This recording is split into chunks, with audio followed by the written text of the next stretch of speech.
Le 1er juin, les services de sécurité ukrainiens ont mené une opération sans précédent contre l'aviation militaire russe en frappant des aérodromes à des milliers de kilomètres du front. Voici ce que l'on sait. Nom de code, toile d'araignée. Cette opération a été préparée pendant plus d'1 an et demi sous la supervision de Volodymyr Zelensky, selon les services de sécurité ukrainiens. Des drones ont été introduits clandestinement en Russie et cachés dans des structures en bois placées sur des camions. Le ministère russe de la Défense a confirmé que les drones avaient été lancés à proximité des bases aériennes.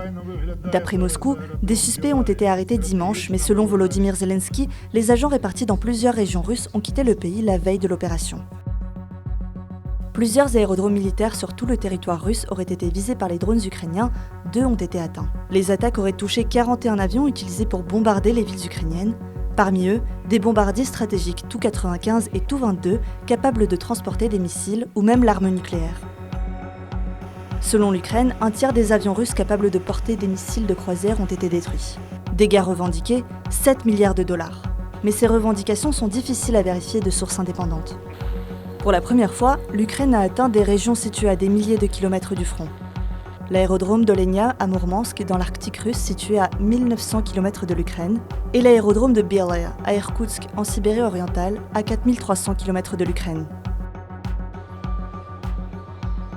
Il s'agit d'une des opérations ukrainiennes les plus réussies depuis le début de l'invasion russe en février 2022. Les conséquences de ces attaques sur les capacités militaires russes sont difficiles à estimer.